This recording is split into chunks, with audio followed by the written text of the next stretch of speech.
एक बार की बात है। एक स्वप्नपुरी गांव में एक बहुत ही सुंदर महिला रहा करती थी, जिसका नाम रागिनी था। रागिनी का गांव में एक बहुत ही बड़ा बगीचा था, जिसमें वो तरह तरह के फूल पेड़ पौधे उगाया करती थी। रागिनी का स्वभाव बहुत ही दयालु और ममता भरा था। उसके दिल में सभी गांव वालों के प्रति बहुत सम्मान था और सारे गांव वाले भी रागिनी का सत्कार करते थे। रागिनी की एक छोटी बेटी भी थी, जिसका नाम रोशनी था। रोशनी भी अपनी माँ की तरह ही बहुत दयालु और बड़ी अच्छी लड़की थी। रागिनी और रोशनी दोनों अकेले गांव में रहा करते थे, क्योंकि रागिनी के पति की शारीरिक बीमारी के कारण जल्दी मृत्यु हो गई थी। अपनी आर्थिक स्थिति को सुधारने के लिए रागिनी ने एक फूल व पेड़ पौधों के बीज की दुकान खोली। गांव वाले रागिनी से सुंदर सुंदर फूल ले जाकर अपने घर सजाया करते थे। दोनों माँ बेटी बहुत खुशी से अपना जीवन गुजारा करते थे। एक दिन गांव में बहुत ही अजीब यात्री आया। यात्री की हालत बहुत बुरी थी। तन पर फटे हुए कपड़े और एक भारी बस्ता अपने कंधे पर ताने वो यात्री गांव में रहने की जगह की मांग कर रहा था, परंतु किसी भी गांव वाले ने उसके हाल को देखकर अपने घर के भीतर आने से इनकार कर दिया। यात्री जब रागिनी की चौखट पर आया तब, अरे बेटा, मुझे रहने की जगह दे दो। मुझे एक सुनसान रास्ते पर कुछ लुटेरों ने लूट लिया। मेरे पास खाने पीने के लिए पैसे नहीं है, ना ही पहनने को अच्छे कपड़े हैं। मुझे कुछ दिन के लिए पनाह दे दो। रागिनी ने जैसे ही उस बेसहारा यात्री की आवाज सुनी, वैसे ही उसके अंदर की दयालुता जाग उठी। रागिनी ने उस यात्री को पनाह देने का निर्णय लिया। मैं तुम्हें अपने घर में रहने दे सकती हूँ, तुम्हें चिंता करने की जरूरत नहीं है। मैं तुम्हारे खाने पीने का ध्यान रखूंगी। रागिनी उस यात्री को कपड़े भी देती है। तुम्हारा बहुत बहुत शुक्रिया। मैं तुम्हारा ये एहसान कभी नहीं भूलूंगा। मैं आज रात यहीं गुजार कर सुबह सुबह अपनी राह पर निकल जाऊंगा। जैसी आपकी इच्छा। रात होते ही वो अजीब यात्री अपने जादू से अपना रूप बदलने लगता है और बहुत बदसूरत भयानक जादूगर बन जाता है। अपने काले जादू को पूर्ण करने हेतु उसने रागिनी के घर में पनाह ली।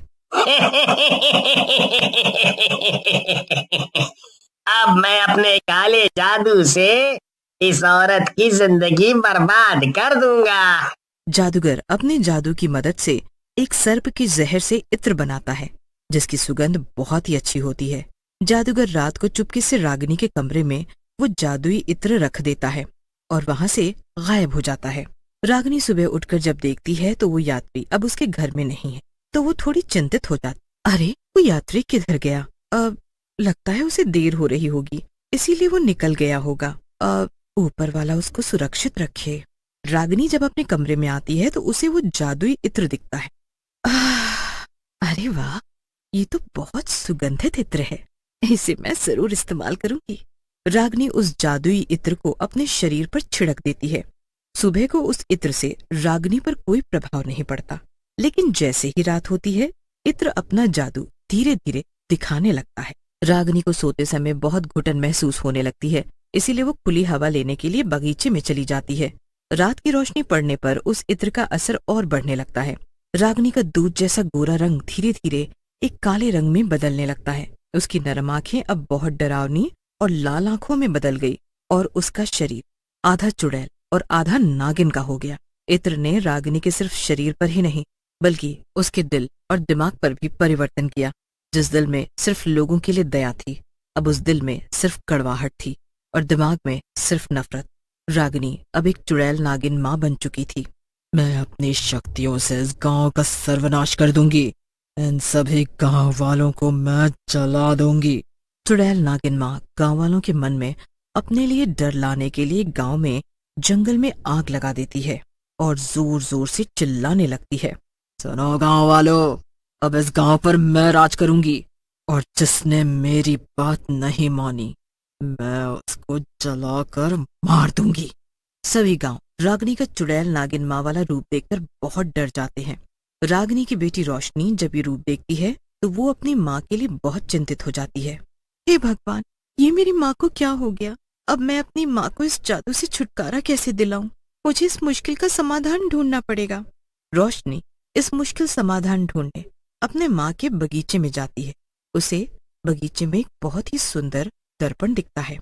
अरे, ये दर्पण तो मैंने आज तक यहाँ नहीं देखा। फिर ये यहाँ कैसे आया? रोशनी जैसे ही दर्पण के आगे आकर खड़ी होती है, वैसे ही दर्पण में चेहरा दिखाई देने लग जाता है। बोलो बेटी, तुम्हें क्या जानना है? मेरे पास हर सवाल का जवाब है। मेरी माँ अचानक से एक जादुई इत्र छिड़कने के कारण बहुत बुरी चुड़ैल नागिन माँ बन गई है। मैं चाहती हूँ आप इस जादू को तोड़ने का समाधान बताएं। मेरे पास इस जादू को तोड़ने का समाधान नहीं है, लेकिन मैं तुम्हें ऐसे व्यक्ति के बारे में बता सकता हूँ, इस मुश्किल से आजाद कर सकता है। जी मैं सुन रही हूँ, आप मुझे उस शख्स के बारे में जरूर बताइए। तुम्हारे गांव में ही एक छोटी सी कुटिया में रहने वाली बूढ़ी औरत को बहुत अच्छा जादू आता है। वो तुम्हारी मदद जरूर करेगी। आपका बहुत बहुत शुक्रिया, मैं अभी उनसे जाकर मिलती हूँ। रोशनी पूरे गांव में उन जादूगर बूढ़ी औरत को ढूंढने लगती है। कुछ देर खोज करने के बाद रोशनी को बिल्कुल वैसी ही छोटी सी कुटिया मिलती है जैसा जादुई दर्पण बता रहा था। रोशनी जैसे ही उस कुटिया के अंदर जाती है तो वो देखकर हैरान रह जाती है।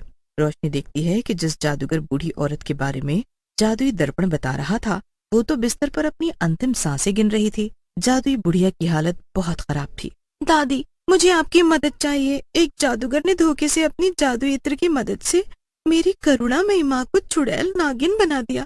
मुझे आपकी मदद चाहिए। आप ही मेरी माँ को इस जादुई शक्तियों से बचा सकती हैं। मेरी मदद करिए। सुनो, मैं तुम्हारी पूरी मदद नहीं कर सकती। मैं तुम्हें इस मुश्किल का रास्ता दिखा सकती हूँ बस। अगर आगे तुम्हें अपनी यात्रा खुद तय करनी होगी। मुझे पता है तुम अपनी माँ से बहुत प्यार करती हो। वो जल्द ही ठीक हो जाएंगी। वो चुड़ैल नागिन माँ से तुम्हारी प्यारी माँ जरूर बनेंगी। तुम बस हौसला रखो और अपने संकल्प पर दृढ़ रहो। मैं आपकी बहुत आभारी रहूंगी। इस जादुई शक्तियों को खत्म करने का सिर्फ एक ही रास्ता है। जिस जादूगर ने इस इत्र को बनाया था, उसी के पास इसका इलाज है। जादूगर के महल में एक सांप है जिसके जहर से वो इत्र बनाया गया था। तुम्हें उस सांप को जादूगर के महल की काली शक्तियों से दूर उसके जंगल भेजना होगा।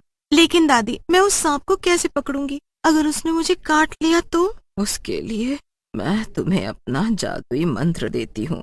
जैसे ही तुम ये मंत्र उस सांप के सामने बोलोगी, वैसे ही वो सांप तुम्हारे वश में आ जाएगा और तुम उसे आसानी से पकड़ सकती हो। जैसे ही वो अपने जंगल पहुंच जाएगा, वैसे ही तुम्हारी माँ चुड़ैल नागिन माँ से फिर से करुणामयी माँ बन जाएगी।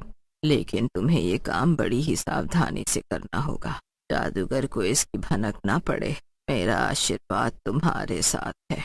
रोशनी जैसे ही ये बात सुनती है, वैसे ही जादूगर के महल की तरफ वो निकल जाती है। रोशनी अब अपनी माँ को उस जादुई शक्तियों से छुड़ाने चलती जाती है। रोशनी कुछ ही देर चलने के बाद जादूगर के महल पहुंच जाती है, जहाँ सिर्फ और सिर्फ अंधकार था। वहाँ का सन्नाटा भी रोशनी को बहुत डरा रहा था, लेकिन रोशनी ने हार नहीं मानी और आगे बढ़ती गई। जैसे ही रोशनी महल के भीतर गई, उसे वही सांप रेंगता हुआ मिला। अरे, ये तो वही सांप है जिसके बारे में जादूगर बूढ़ी औरत बता रही थी। मैं जल्दी से वो मंत्र पढ़ती हूँ जिससे ये मेरे वश में आ जाए। रोशनी जैसे ही वो मंत्र बोलती है, वैसे ही वो सांप उसके वश में आ जाता है और उसके पीछे पीछे आने लगता है। रोशनी के महल में आने की हलचल जादूगर सुन लेता है और उसे बहुत गुस्सा आता है। ये बच्ची मेरे महल में क्या कर रही है और इसकी हिम्मत कैसे हुई मेरे सांप को ले जाने की? मुझे इसे जल्दी ही रोकना होगा। अगर ये मेरे सांप को ले गई तो मैं और जादुई इत्र नहीं बना पाऊंगा। ए छोटी बच्ची, कहाँ जा रही हो? तुम यहाँ आई तो अपनी मर्जी से हो, मगर जाओगी मेरी मर्जी से। उस सांप को यहीं छोड़ो और चली जाओ यहाँ से, नहीं तो तुम्हारा वही हाल करूंगा जो तुम्हारी माँ का किया था। मैं तुमसे नहीं डरती हूँ, तुम्हें जो करना है करो, मगर मैं इस सांप को नहीं छोड़ूंगी। मैं इसे अपने साथ ले जाऊंगी। जादूगर को रोशनी के ऊपर बहुत गुस्सा आता है। वो उस पर अपना जादू चलाने ही वाला होता है कि तभी रोशनी उस जादूगर बूढ़ी औरत का दिया हुआ जादुई मंत्र बोलने लगती है।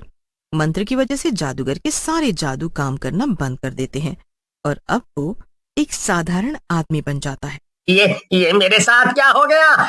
अब मेरा क्या होगा? मेरा क्या होगा? जादूगर से लड़ने के बाद रोशनी उसे ऐसे ही जंगल की तरफ ले आती है और उसे वो छोड़कर आ जाती है।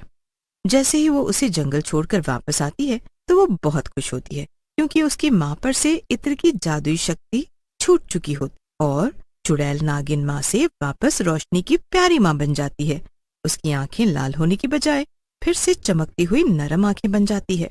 मेरी बच्ची, मुझे माफ कर, पर ये सब अचानक कैसे हो गया? ये जादू कैसे मुझ पर चल गया? मेरी वजह से तुमने कितने कष्ट झेले। माँ, अब आप चिंता मत करें, अब आप बिल्कुल सही हो। आप सब मुझे माफ कर दें, मैंने अनजाने में आपके साथ बहुत बुरा किया। मुझे आपके ऊपर ऐसे अत्याचार नहीं करना चाहिए था। हमने तुम्हें माफ किया बच्ची, अब तुम उस जादू से मुक्त हो।